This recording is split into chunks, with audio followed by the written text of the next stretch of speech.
Welcome back, everyone, to the StarLadder and I-League StarSeries Season 3. We are onwards to the fourth match of the day, disputed between Kolento and RDU. Lothar again joining me for this casting. We've got 3 more matches. Are you ready? I am ready. Uder knows it. Uder knows. Shotgun. This time I didn't scream, but yeah. You should have probably screamed everyone's... I didn't want to pop everyone's, ears and then see the RIP headphone users message on chat. Not too big a deal, though. Headphone users are not that important usually. Kolento, with the Druid, Paladin, Rogue, with a more controlling lineup, has his Shaman banned for a simple reason. RDU's playing hyper aggro decks, and that Shaman is filled with board clears. Maelstrom Portal, Lightning Storm, Devolve. Can't have that happen to you if you're RDU. So RDU, hedging his bets against that Rogue, is trying to isolate the Jade Druid, trying to isolate the Rogue and get himself the highest chance of winning. Lineup-wise, I think I would favor RDU, man. But we said the same about Zalay, right? Yeah, but it's not the same, right? Is it? Well, it's not definitely the same because I feel like Zalay, although has the more aggressive lineup than... he has the aggressive lineup as well as RDU, but he prefers the end game with the cards like Bitter-Tide Hydra and, just awkward cards that are maybe drawn in the beginning of the game, and that will definitely hold you back. Hold you back. Yeah, in some cases. That's true. They do feel a little bit clunky to weave in mana-wise. You oftentimes don't have the luxury of finding time to play them when you're looking to burn the opponent, whereas the standard aggro decks tend to rely more on the early board presence and then just heavy hitters in terms of spells later on. So that's probably true. That's a good point. And he was blessed with really awkward draws. Every single time I'm watching him play in this tournament, he is being blessed by really weird draws. Every single time. But for an aggro deck, I feel like he draws very poorly. That's the problem with an aggro deck that is kind of filled with endgame, right? It's like Spiker Seed is too good not to play, but then sometimes it's in your opening hand and you just hate yourself. Yeah. Awkward. All right. Kolento has a decent opening hand, I would say. 3 copies of elementals already, of the flame elementals, if that Ignis elemental will die at some point. Well, this is a really interesting card in RDU's deck, by the way. I really like the Rallying Blade? Yeah, the Rallying Blade is super interesting to me because it's a card that in aggro seems like it's a perfect fit for Paladin, because turn 3 is always where things get awkward, right? In Paladin decks, because you don't have the luxury of Fiery War Axe for board protection, so you're almost relying on getting away with your secret plus hero power to transition into turn 4, or you need to have exactly Murlocs with Cold Light Seer or War Leader, otherwise your turn 3 is just dead. This gives you a little bit more flexibility, and I really like that inclusion by RDU. Yep, I agree with you 100%. Yeah, and the metagame's also full of 3 health minions, so... I mean, it's just a worse Fear War Axe, and you play it because it's a Fear War Axe, but it just costs 1 more. It's still a good card. That means that Fear War Axe would have been actually still playable if it would be for 3 mana. In case you don't have weapons that are just better at 4 or something like that. For Paladin, it's just different because you actually have just no good place for turn 3. As you explained really well. Yeah, it's a good point. I think the fact that you don't get many things to do early, and it's like the Eagle Hornbow and Hunter, except Hunter doesn't have the luxury of getting discussing board swings with Murlocs that get Divine Shield and +3 attack all at the same time while getting blocked by War Leader, and it gets really nasty in those cases. Oh my. +3 attack off Divine Shield. Can't really... Wait, what's the board state? The board state is 1/2, 1/2, 1/2, and you have a 2/2 and a 1/3, right? Yeah. I take that 3 attack just about 100% of the time, but we're gonna look at this and maybe wait. Well, his opponent did play 2 copies of Flame Elemental, right? And that means he will be at 3 after the next one comes back. That means just another copy of it will pop the quest already. You can't play around it, and it might be not important to kill those minions right now, so you might actually push for 9 damage. Yeah, I like it.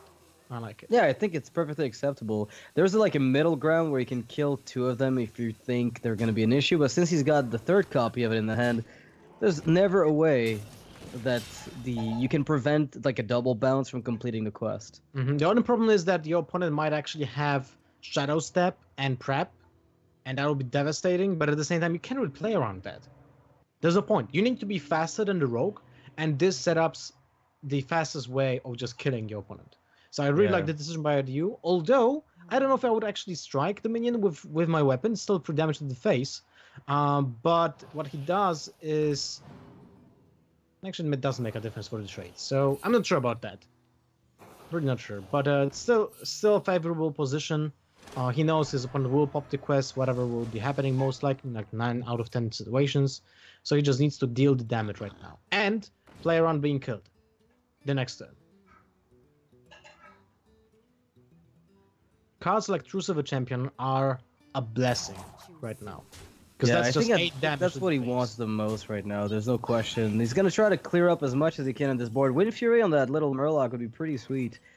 If he could get it, because it lets him play the Noble Sacrifice as well, clean up the most minions possible. He's seen one of the Chargers, so that's not bounceable, and the quest is going to take full mana to complete, or prep, and then the 3 mana leftover should not be enough to do very much. So RDU's got a few avenues to explore, but I think a lot of them involve cleaning up this board as much as possible, unless he can guarantee a lethal setup, which right now I don't think is doable. So well, it's 9 damage to the face, so his opponent will be at 8, and that's just not enough. If you would have the Truce of a Champion, I would have liked that happening. But in this case, it just doesn't feel right. Kill the Charger, man. Always kill the Charger. You don't want to get that bounced. RDU, you can't make the mistake now. RDU, it's too late. Do it. Just do it, man. Just do it. Shotgun. What you gotta do, man. Go. Go for the kill the boar. Get that boar under control.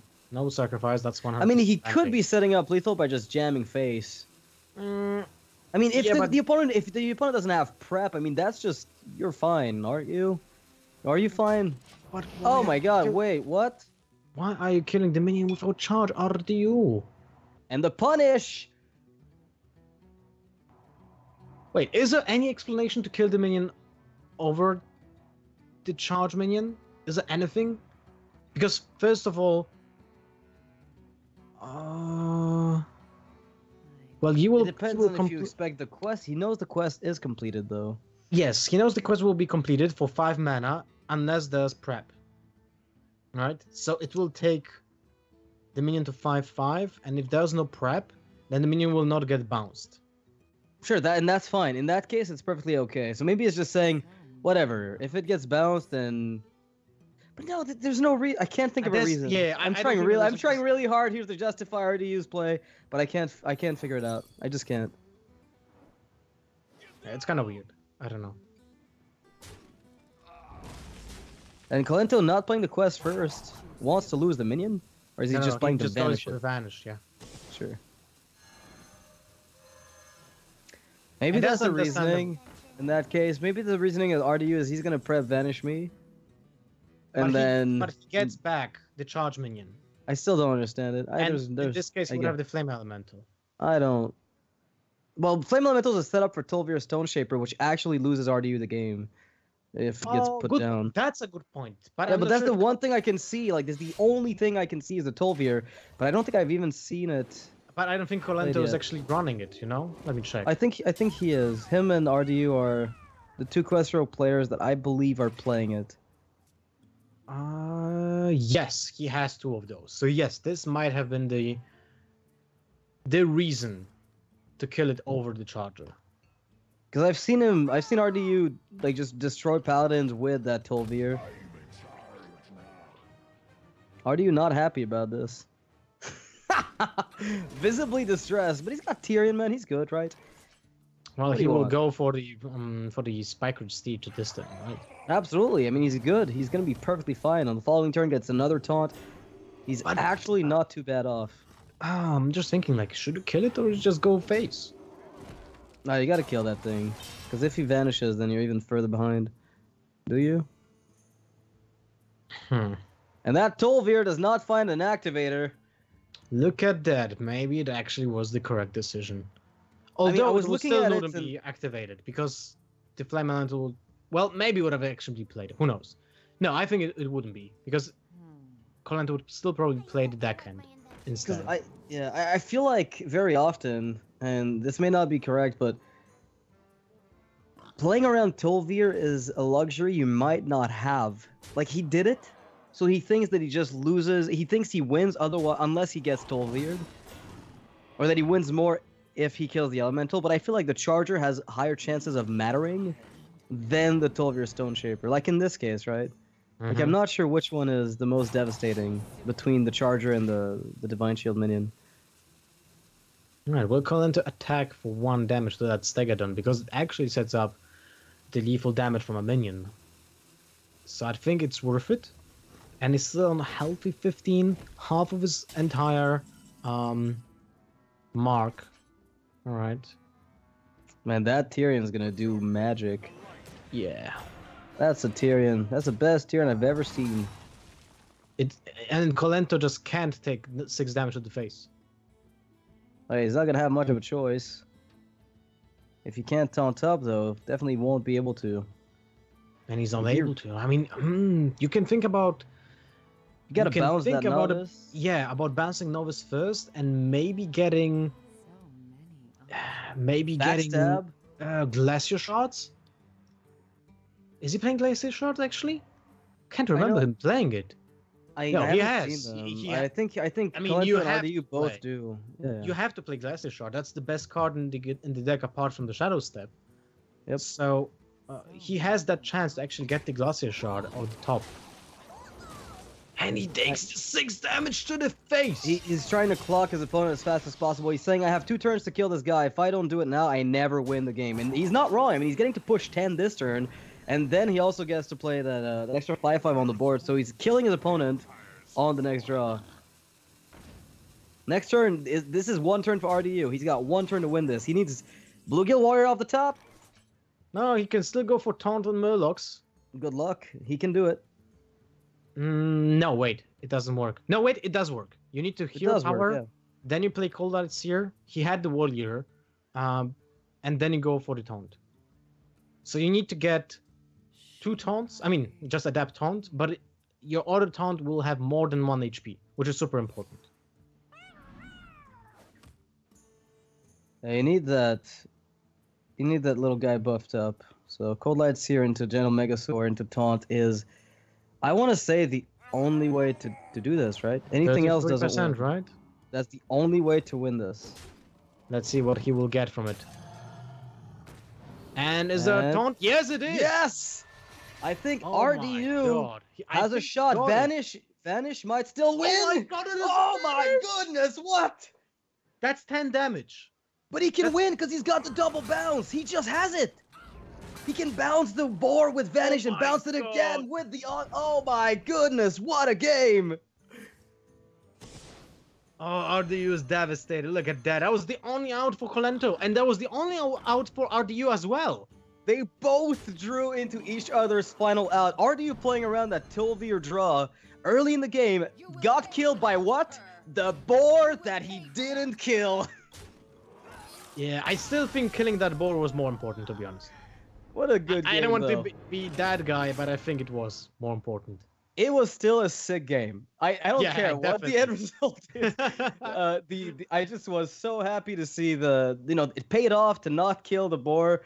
But then at the end, there's like this vengeance play that makes you wonder, maybe it wasn't perfectly fine. It looked brilliant, and then it looked not brilliant, and then it looked brilliant again, and then it looked not so brilliant at the end there. I'm still not sure. I'm playing yo-yo with my heart, RDU. What a game, man. What a game. That was sick. I enjoyed this a lot. 1-0 for Kolento. He secured the Quest Rogue, which could have been exploited by RDU, but it's not the case anymore. Well, J Druid is still very much exploitable for the lineup that he's brought. I mean, if you're looking at the aggro Murloc Paladin, it usually just rolls all over J Druid. We said that about Zalay, and it did not. Token Druid definitely favored. Another one of these amazing matchups for RDU. Oh man, this opener too. Oh my god. Oh Jesus Christ. Not an expert, but This if might the be... opponent's forced to kill this 2/2 with a Wrath and you've baited it, then those fledglings are simply gonna tear him apart. Oh my god. So we're looking for patches. I mean, Bloodcell Corsair. I feel like you can just go for... You still go for the Mark of the Lotus. Do you? I feel like you do. I feel like you want to put that somewhere else, but maybe I'm not. Well, the problem is that turn 3 is fledgling. You need to play it. And if you don't put enough of attack on your minions already on board, you can't guarantee that the fledgling will connect.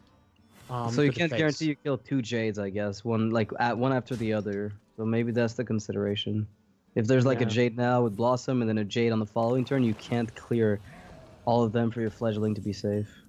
All right, fair enough. Uh-oh. Enable panic. I'm gonna have to kill that guy with Fell Rage pretty often here. If I had a swipe in hand, I might consider waiting with that Blood Mage swipe, but as it stands, I don't think you can let that guy live. No, you just can't. This guy wins the games on its own. Like, imagine if you get Wind Fury first, and then you're like, Yeah. yeah, well, that's good enough. You ever said hi to 3/6 with Wind Fury? Yeah, it's not really the best thing Druid can play around.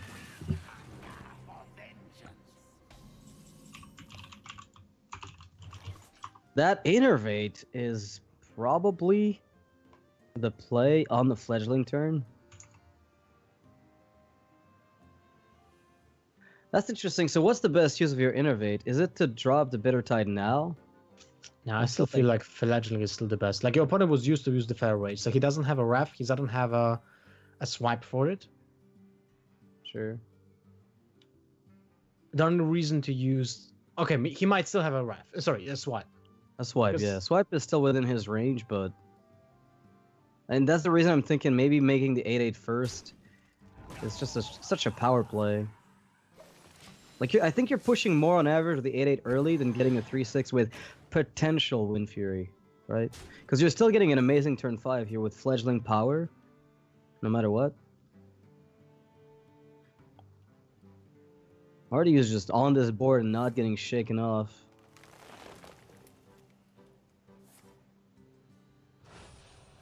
Big setup for Primordial Drake. Pretty obvious, but I mean, what can you do? Yeah. What it can do is just make a trade with those minions that will die to it. But at the same time, you have now the power of the wild, so you can play around it. And that's fantastic. Still I mean, pushes you for damage. You want to kill my little 3/3. Go ahead. I'll trade into your Drake with my 9/9. I'll just no problem. And he still has the fledgling. Maybe there's an argument for. For swiping instead, yeah. I mean, if you get Earthen Scales on the Fable, I mean that Druid hand is likely to be not Finja, right? That Druid hand is likely to contain nothing but air. So knowing that, like statistically, given the way the Druid's played, it's mostly going to be a 1-drop. It's not going to be something super impactful. So if you swipe, the only thing left is going to be that 9/9, and I think that's just correct, even though it seems really dubious at first. Yeah. Fledgling is just too big of a threat. Like, you played the Primordial Drake, it gets killed by the Hydra, and then the Fledgling attacks you to the face. That spells GG to me. Yeah, it's almost always an automatic loss, but Kolento is going to notice that this is not a dead draw. It is indeed one of the better draws in the deck. He is still alive, though. That Primordial Drake keeps him alive for the time being. Now he's thinking, can I nourish into anything better? Well, he could nourish into a second Feral Rage. That's the only thing he can do. But then what 2 cards would he need to make that Primordial Drake good? Earthen Scales? double Earthen Scales, I guess. Okay, so we're looking to draw into Feral Rage, into double Earthen Scales to get Drake double Earthen Scales on turn 10. Seems improbable. Okay, we're praying, because I don't think you win if you just play the Drake on its own. It's improbable, but if it's the only shot you got, then you just Earthen take it. Scales. And that's a behemoth. Yeah, So if never that mind. third card would have been an Innervate, it would still have almost the same outcome as playing the Drake. Good point. Good point. Jade Behemoth would have saved him indeed. So yeah, that was actually, it was better. It was better just to play the Nourish and just to pray, because he still needs to get the Elfin Scales to win or the Pharaoh Rage to win, to stabilize, to try to stabilize. Yeah, because it's easy. It's one thing to say, "Oh, if I play the Drake, I live longer." But living longer and winning the game are two different things. Because if you're gonna lose anyway, you might as well just not play the card. Yeah. So there was actually Kolento's game here was a little bit. It was filled with these little decisions, like the swipe on the turn where it seemed like playing the Drake was fine, was actually worse. Because then the fledgling stayed around, so everything looked a little bit awkward on Kolento's side of the board. Which is sometimes what Jade ends up doing. And now we're going to see the aggro Murloc Paladin from RDU up against Kolento. And this is the mid-range Paladin mirror match is already so much about who gets their one-drops.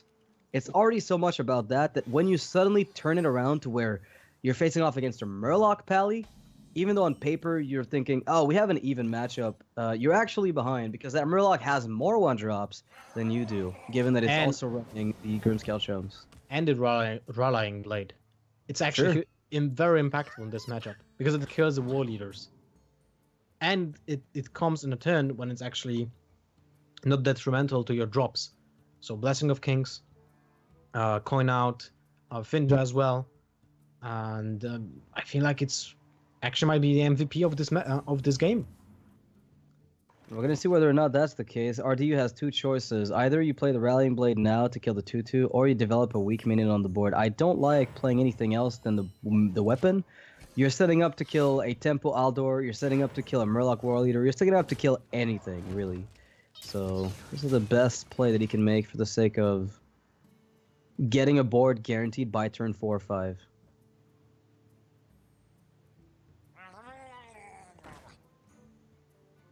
And Tempo War Leader, no surprise there. A lot of 3-drops in Paladin end up being played for Tempo in these awkward spots, which is exactly what we saw happen here. And we see look at Kolento, that blade. Yeah, just getting destroyed by a 3-cost weapon. Huge difference between the True Silver and the Rallying Blade. This is exactly the... I was really hopeful for a while that, what's it called? Argent Lance would be good. But I feel like there was never a deck that could use it the way Murloc Paladin is using Rallying Blade at the moment. Yeah, I agree. Super interesting. And it has synergy with Megazord as well. You can play Divine Shields and then you play Rallying Blade. A bit of extra push, yeah. All right. Tips it over the edge. Blessing of Kings on turn 4. Something that you really want to see, but at the same time, it can be countered. And it just happened. Yeah, Sunkeeper to Reem on Kolento's side is guarantee. Like one of the big things, Sunkeeper is literally the great equalizer because he says, "All right, here you had this early amazing board, and here I had this slow clunky board where I hero powered nonstop. I can still, win this game on the back of that." RDU is gonna get the same thing actually on his own side of the board with the Sunkeeper of his own. Yep. Feels early, but I mean, what the hell? Well, your opponent has a 5/8. I don't think you can do anything else. The problem is you might not get War Leaders, so your Finja might die. But there's a chance it will still live if you just draw one War Leader. And there's there's 2 left in the deck, so he's gonna be okay most of the time, I think. And there's the Bluegill Warrior. Well, the Bluegill Warrior is not really that impactful. I feel like you would actually pass without attacking. Because you have the Cold Light Seer for the next turn. With Grimscale Chum as well, so And you can your buff like all the Murlocs, and the opponent plays your Consecration already early in the game, so... Okay, yeah, I mean, if you're attacking, you're protecting against what? Consec number 2, literally? Consecration's like the only draw you're protecting against by attacking first. But this is probably correct. And another Spiker Steed shows up for Kolento. Does not let him get through that Sunkeeper Tareem and onwards to the Finja. So maybe he's just going to use the True Silver to kill Tareem and then take that trade. Can't let that Finja get another kill, can you? No, you can't. That is just... It's like leaving Vicious Fledgling. right? It feels Yeah, this way. it's actually just as bad. Yeah, it's not worse actually in some cases. A Slight noble roll. sacrifice. Okay. Reporting for duty.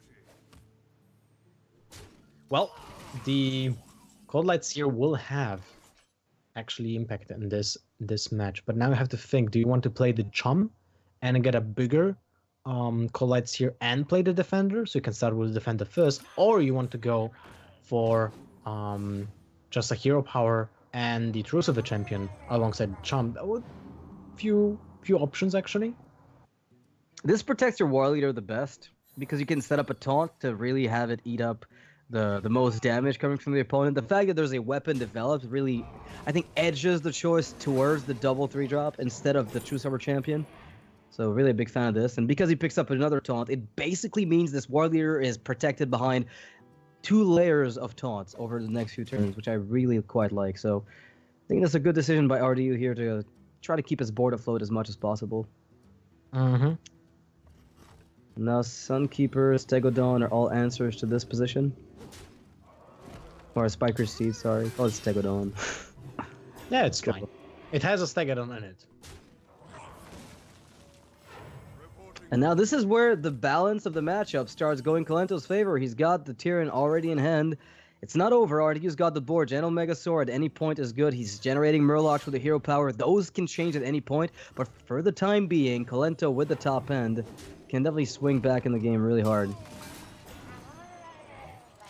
He can, but a single Megazord can swing the game back into RDU's favor. A lot of back and forth in these matchups, it feels like. Yeah, I think Kolento definitely. at some point is going to go for the I flood the board, play Sunkeeper, go. This might even be it. He just goes 1-drop, hero power, Sunkeeper, go. That generates the most 3/3s on the board that he can make. And then he sets up a big wall of taunts that eats up a True Server charge, then has Tyrion on the refill for RDU. So this might be his Tarim turn, given nothing else is really looking bright. And Unless maybe RDU just- did use one war leader already. Yep. And one of his cards in the hand is a taunt. You know that for a fact. If there had been a war leader, you probably would have seen it this turn, because you wanted to play it before the Cold Light Seer. So you read this hand as taunt from Stonehill, something else that isn't war leader. Yeah. I really like that Tide Caller, Hero Power, Tarim, but anything goes really. Yeah. For value purposes, Tyrion is faster, where you get the Ashbringer to start thinning down that board. So, what's the easiest way of popping the Tyrion? Use the 2/2 and the weapon. 2/3. 2/2 weapon, yep. Yeah, it's slightly awkward. You get 6 damage to the face, you'll be at 13.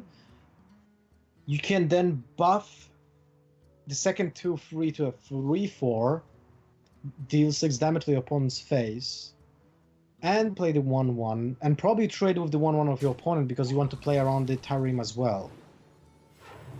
So you Yeah, can the cool push thing for too is some Sen'jin's damage. protecting your guys. Going back to that, like that's super sick. The Stonehill Defender is really adding a lot of value here to the damage push, the aggression of RDU. Because without the taunt, this Murloc board was just ripe to get picked off and never get any Megasaur value if the time comes. And RDU pushes actually the damage, ignores the 1/1, so it doesn't play around Spiked Sergadons because they're already being used by Yeah. both of them. Blessing of Kings, we did see it, right, from Kolento. We did see one from RDU on turn 4. I don't think Kolento's No, ready. no, though. He's actually, playing no. the mid-range Sorry. list. Yeah. He's playing only with the Spike Resties. So he's not playing around the Tyrant, that's for sure, by doing this. Now there's a pretty good turn for Kolento. Goes Tide Caller, Hydrologist with the Secret plus the Sunkeeper. And the reason he's doing this in this order is because the attack buff on the Tide Caller does not matter. It's going to get nullified by the 3/3 equalization if Kolento goes for it, of course, which I imagine he will. Mm-hmm. And the Gateway Codal, man. RDU needs a consecration right now. I'll take Actually, a Blessing doesn't of matter. Kings. Actually, it doesn't matter because the consecration will not kill anyone. What I'm talking about. No, he needs Kings. He needs Spiker Seed number 2. Has he played both already? I don't believe so. War Leader is helpful. That's a pretty good card right now. The problem is Yeah. it dies to the board. which is the weapon in hand. But if you can push damage, I mean, you've got him on lockdown almost. It is very important because now he doesn't have to trade three of his minions, right? I mean, two in case with the weapon. Still, Look very at your important. health total, because Well, in this case, you need to play around those minions, and you need to kill the Tide Caller, you need to kill the Hydrologist. Especially when your opponent has another Tarim, right? Because you can kill, like, your small minions with less than 2 attack. That will be the case when the War Leader dies.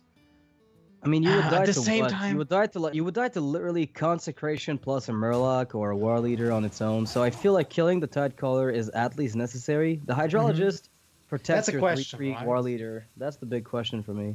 You push 5 damage, your opponent will be at 8. You know he has a taunt in his hand.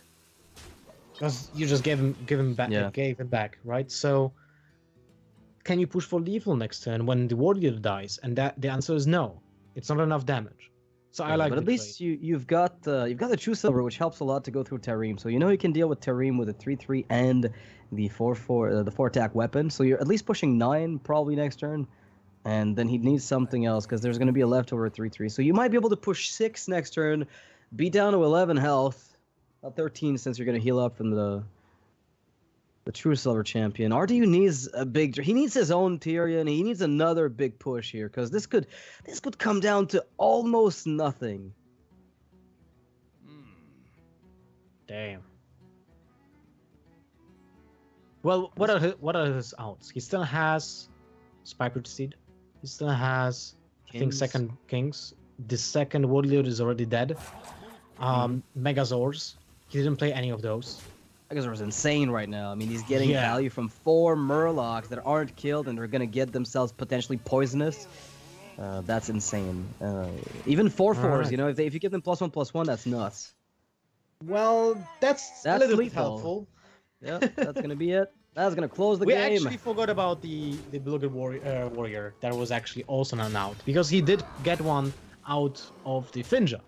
Yep. So that was an additional out. Lots of outs in RDU's deck left, so just putting it out there, you know, his deck was packed full of stuff that helped him close out the game, but it came down to the wire, man. He could have definitely whiffed on that draw, and ended up with another Vilefin Inquisitor, which did nothing for him in that spot. And Was close. Was definitely close. It felt like those matches are on the edge of a knife, right? Both like against the Quest Rogue, it could have went either side. This game, it could have been Kolento's. Just one different draw, or one different attack, and it could have been different. For the outcome could have been different, and Kolento could have won. So very passionate matches. RDU now down to the Pirate Warrior is going to be up against J Druid and the mid-range Paladin. Supposedly has the edge, of course, against the mid-range Paladin because it's got the faster early game, and the Paladin needs to do a lot of work to set up ways to taunt up and stop the damage from coming in. If the Warrior is good at controlling the board, so there's never a Spike or Steed turn, On 6? then Yes. yeah, exactly, on 6, then the Warrior just goes ham and gets the damage through. So this is one of the essential components of the matchup, and RDU, he's going to know that. Been around. All right. It's a decent opener for RDU. Coining out Fronting Berserker after turn 1 deckhand. It's never bad. There's other potential plays, right? Like South Sea into War Axe, into Coin Corsair, into Frothing. Like everything he has is just beautiful. Yeah, you His can hand is always just fear War Axe turn 3 or 2 even with the coin Dreadser Corsair right now. Maybe that's correct. I don't know. It's tough to say. I feel like you always play the deckhand here because Paladin cannot really react to it. There's no way They of have killing no it. play. Oh, Yeah, so you it- always get the 1 damage, so that's good. So you have the 1 additional damage because of patches, and you get the additional 2 damage because basically your deckhand has a charge anyway. And next thing what you can do is either get the synergy from the Frothing Berserker because you have already 2 minions already on board. So if your opponent just hero powers, you can trade the patches. You get +2 attack on Frothing Berserker. If you place a Murloc that requires a weapon, you have Fear War Axe. You can coin out the Dresser Corsair. Now you can even just upgrade the weapon and play the Dresser Corsair as well. That's even more insane. Yeah, I don't even know if there's a way for Kolento to easily defuse this at this point, because the 3/3 is a roadblock for him. We've talked about this. This is the turn where the Paladin goes, well, I guess I play a tempo play. If I don't have Aldor, I play a 3/3 into your weapon, and I just lose the game. There's so little the Paladin can do here.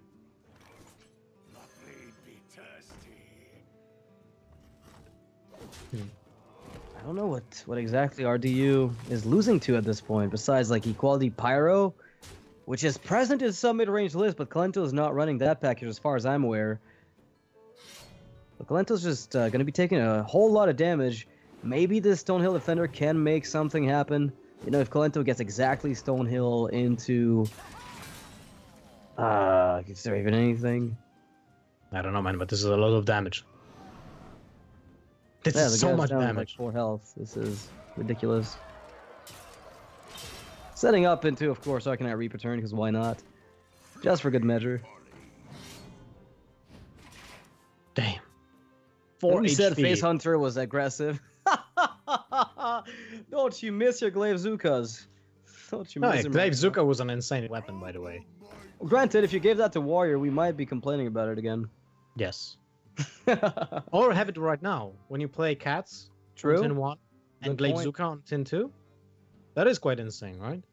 Make Hunter great again. I say bring back the Glaive Zuka. And Kolento simply is going to deal with the Frothing Berserkers, trying to minimize damage taken. He knows he's on 1 health at the end of the current trades that can happen on the board, but he's not going to be ready for that Reaper. Or even for that upgrade, to be fair. Yeah, the upgrade was enough. Yep. To actually finish the game. So RDU takes it 3-1. The Pirate Warrior prevails. Yeah, no big surprise there. The lineup from RDU, again, favored against Kolento, which is what we anticipated. So I'm not really too surprised about the outcome, but Kolento still gave us a really good match. That Quest Rogue match against against RDU when he killed the Elemental instead of the Stone Tusk Boar, that one was a good one. I really liked the first series that we had. So we'll be taking a short break, guys, before we move on to the 5th match of the day. We're going to get Stan Sivka versus Sho. Sho is currently unable, I believe, to transition into the final stages of the event, but he's going to play it out because, of course, giving a forfeit win to Stan Sivka would be a little bit unfair to the rest of the competition. So Sho's going to show up, and Stan Sivka is going to be playing his Purify Priest if it doesn't get banned. And the fact that the 2 last matches of the day might contain a Purify Priest makes me pretty happy. JJ and Stan Sivka both will be playing in the remaining matches, and these guys are bringing that deck to the table. So we'll be taking a short break, guys. Don't go anywhere. We'll be right back.